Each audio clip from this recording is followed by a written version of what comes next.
Welcome to Gomathi's kitchen. நம்ம இன்றைக்கி பார்க்க போகிறது வெள்ளைச்சோளம் தக்காளியை வச்சு ஒரு தோசை எப்படி செய்யலாங்கிறது தான் பார்க்க போகிறோம். இது எல்லா வகையான சட்னியோடையும் வச்சு சாப்பிட்றப்ப டேஸ்ட் ரொம்ப நல்லாயிருக்கும். இப்போ எப்படி செய்யலாங்கிறத பார்ப்போம். கோமதிஸ் கிச்சனை சப்ஸ்கிரைப் பண்ணாதவங்க சப்ஸ்கிரைப் பட்டனை ப்ரெஸ் பண்ணுங்கள். உடனுக்குடனே அப்டேட் வேணும்னா பக்கத்தில் இருக்க பெல் பட்டனை மறக்காமல் ப்ரெஸ் பண்ணிக்கோங்க. இப்போ முதல்ல இதுக்கு தேவையானதை ஊற வச்சு அரைக்கணும். 1 கப் அளவுக்கு வெள்ளைச்சோளம் இருக்கும் இல்லையா, அந்த சோளம் இந்த மாதிரி இருக்கும். இதை எடுத்துக்கோங்க. அடுத்து 1/4 கப் அளவுக்கு உருட்டு உளுத்தம்பருப்பு எடுத்துருக்கிறேன்.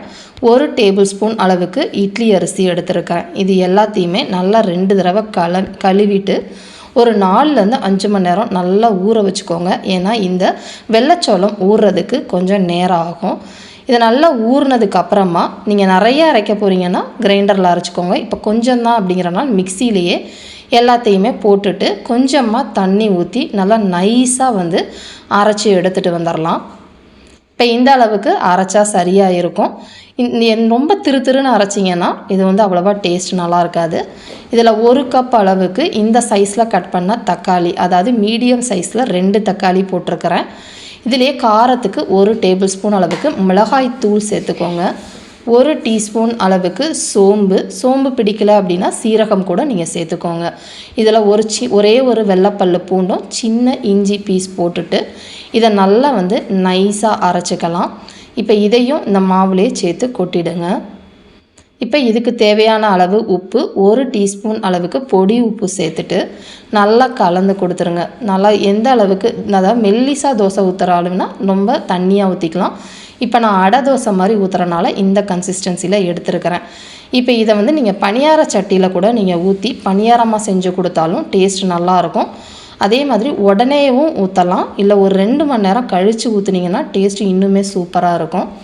இப்போ இதில் ஒரு சின்ன தாளிப்பு கொடுத்து நம்ம அதில் சேர்த்துக்குவோம். இதில் ஒரு பேனில் 1 டீஸ்பூன் எண்ணெய் சேர்த்துட்டு ஒரு 1/4 டீஸ்பூன் அளவுக்கு கடுகு சேர்த்துருக்கிறேன். நல்லா பொரிஞ்சதுக்கப்புறமா கொஞ்சமாக பெருங்காயத்தூள் சேர்த்துக்கோங்க. இதில் ஒரு கொத்து கருவேப்பிலையை நல்லா பொடியாக நறுக்கிட்டு இதில் சேர்த்துக்கோங்க. 1/2 கப் அளவுக்கு பொடியாக நறுக்கின பெரிய வெங்காயத்தையும் சேர்த்துட்டு கொஞ்சம் நேரம் வதக்கிக்கலாம். ரொம்ப நேரம் வதக்க வேண்டாம். இந்த அளவுக்கு கண்ணாடி பதம் அளவுக்கு வதக்கிட்டு இதை இந்த மாவில் எடுத்து கொட்டிடுங்க. சப்போஸ் உங்களுக்கு பச்சையாகவே வெங்காயம் சேர்த்தா பிடிக்கும் அப்படின்னா நீங்கள் அப்படியே கூட சேர்த்துக்கலாம்.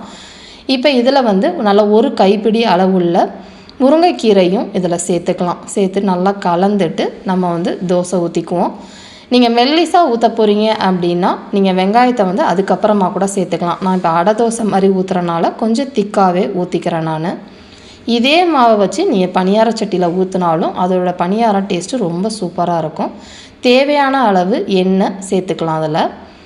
இப்போ கொஞ்சம் மிதமான தீயில் இதை வேக வச்சுக்கணும். ரொம்ப அதிக தீயில் வேக வச்சிங்கன்னா அவ்வளோ சீக்கிரம் வேகாது. ஒரு சைடு நல்லா செவந்ததுக்கு அப்புறமா அடுத்த சைடில் நம்ம திருப்பி விட்டுக்குவோம். அந்த சைடும் நல்லா செவந்ததுக்கப்புறமா எடுத்துடலாம். அவ்வளோதான், நம்மளோட வெள்ளைச்சோள தக்காளி தோசை ரொம்ப சூப்பராக ரெடி ஆகிடுச்சு. இதை நீங்கள் எல்லா வகையான சட்னியோடு சாப்பிட்லாம். நாங்கள் இன்றைக்கி இதை தேங்காய் சட்னியோடு சாப்பிட போகிறோம். இந்த ரொம்ப ஹெல்த்தியான வெள்ளைச்சோளை தக்காளி தோசையை நீங்களும் செஞ்சு பாருங்கள். செஞ்சு பார்த்துட்டு எப்படி இருக்குங்கிறத கமெண்ட் பண்ணுங்கள். வீடியோ பிடிச்சிருந்துச்சு அப்படின்னா லைக் பண்ணுங்கள், ஷேர் பண்ணுங்கள். மறக்காமல் சேனலை சப்ஸ்கிரைப் பண்ணி வச்சுக்கோங்க. தேங்க்ஸ் ஃபார் வாட்சிங்.